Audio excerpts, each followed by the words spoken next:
Okay, so today's video is going to be on index laws, and we're going to be focusing on multiplying and dividing powers. So the learning goals for today's lesson is for you to be able to recognize index laws and apply them to whole numbers. And this video, as I said, will specifically focus on multiplying and dividing powers. So, index notation. So you can see here we've got an A with a little tiny n written in superscript and a 5 with a little tiny 3 written in superscript as well. So our A here is what we call our base. So that's the base. And the n is what we call our index or our exponent. So A to the power of n, that's how we'd say it. For the bottom one there, we've got 5 to the power of 3 or 5 cubed. So what does that actually mean? It doesn't mean 5 times 3. If we were to write it out, it means 5 times 5 times 5. So it'd be 5 times 5 is 25, times by 5 is 125. So your answer to 5 cubed would be 125. So that's what we call index notation. So our base, the big number here, and up the top here is our power, our index or exponent. Okay, so there's two index laws that we're going to learn today. So the first is index law 1. And index law 1 applies to multiplying powers. So when multiplying powers with the same base, we add the powers. So A is our base in our first example here. So A to the power of m multiplied by A to the power of n is the same as A plus m plus n. Sorry, A to the power of m plus n. So we're going to do an example so you can kind of see that a bit better. With this one here, we have y to the power of 5. So that means y times y times y 4 times y. So 5 y's all together, multiplied by y to the power of 2. So we're multiplying that by y times y. So you can see there, if you add them all up, 1, 2, 3, 4, 5, 6, 7. You have 7 y's. So that's the same as y to the power of 5 plus 2. So that's the easier way of working it out. Index level 2 is when dividing powers with the same base, you subtract the second power from the first power. So y to the power of m divided by y to the power of n is the same as y to the power of m take n. So for example, u to the power of 7 divided by u to the power of 4. So u to the power of 7 means u times u, 3, 4, 5, 6, 7 divided by u to the power of 4. 1, 2, 3, 4. Now if we cancel these out, so u divided by u is going to be obviously 1, so we can cancel. You can see here we're left with u times u times u, which is the same as u to the power of 3, which is the same as u to the power of 7 minus 4. Okay, some examples we'll work through. X to the power of 3 multiplied x back to the power of 4. So remember, all we have to do is add our powers together. So that would be x to the power of 4 plus 3 is 7. If you're unsure, you can write it all out. It means x times x times x. So that's x to the power of 3. We're multiplying that by x to the power of 4. X, 2, 3, 4. Count those all up, we've got x to the power of 7.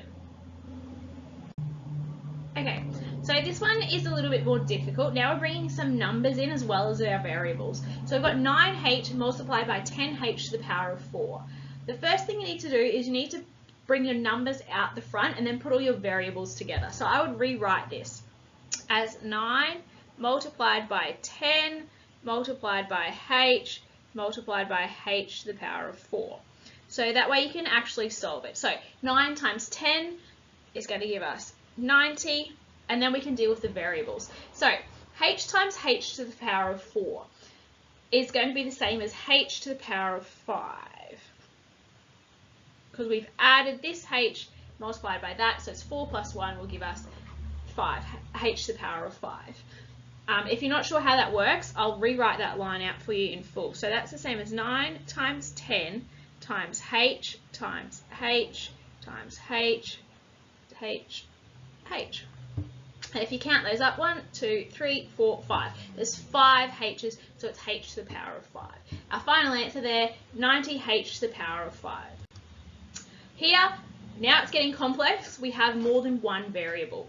Now with our index laws, you can only apply them if there's the same base. So A and B are not the same base because A and B are different, so they're different bases, so you can't actually just add the 3 and the 4 here together because you've got different bases. You can only add like bases together. So what do you do first? Rearrange this, put all your numbers out, and then group all your variables together. So I would write it 2 times 4 times, I'm going to put all the A's next. It doesn't matter if you do A or B first because it's all multiplication, so it doesn't matter what order it's in. I'll do the A's just because it's the next number. A to the power of 3 times A times A to the power of 6, and then I'll do the B's. So B to the power of 4 times B to the power of 5. And from there I can solve it. So 2 times 4 is 8.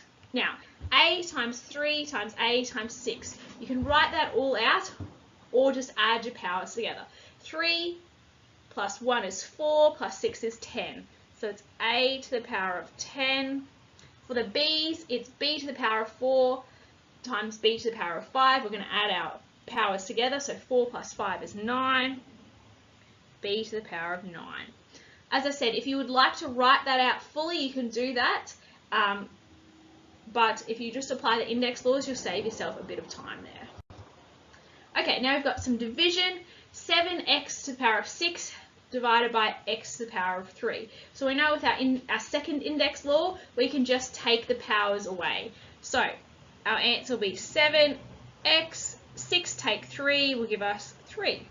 7x to the power of 3. If you want to write that out to see how I got that answer, that's 7 times x, 2, 3, 4, 5, 6 divided by x to the power of 3, 2, 3, and then I've just cancelled. That one will cancel out that x will cancel out that x, that cancel out that x, and I'm left with 1, 2, 3 x's. So it's 7x to the power of 3.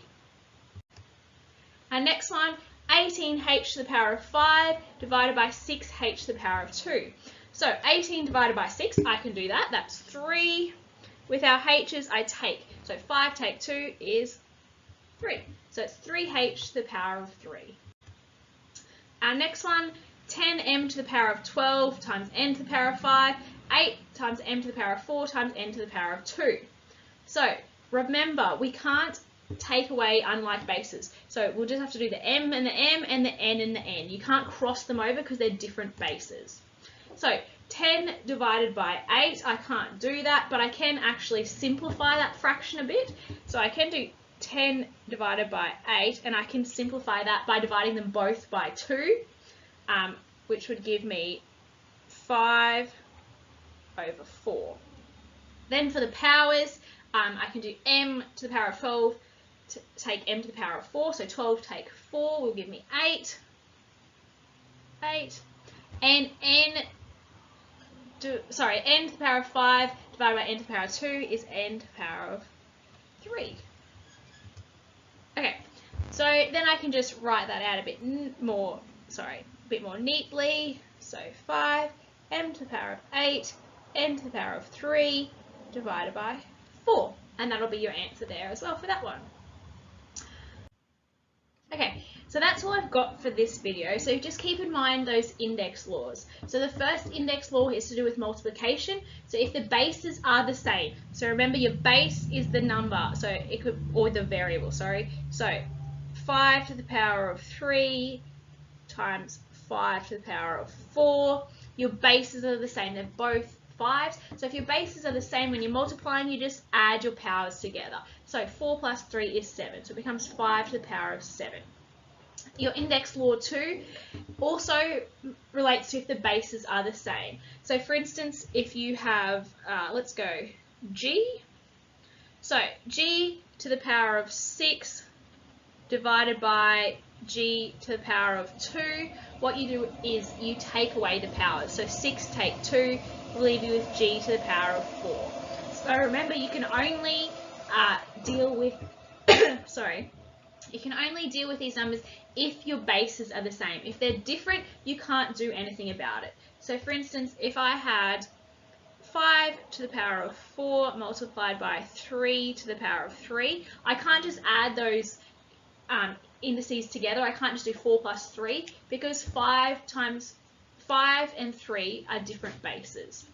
It's the same if we have variables. So if we have x to the power of 10, and we're going to multiply that by t to the power of 4, we can't just add our indices together. We can't just add 10 and 4 because they're different bases. X and t are different, so we can't just add them together. And it's the same for division. So if you have 10x5 divided by 5 v to the power of 2, you can't do 5 take 2 because x and v are different bases, so you can't do that. So you have to make sure your bases are the same before you do your addition or subtraction. If you need to, make sure you watch the video again, take some notes, and come and see me in class if you do need some extra help with this.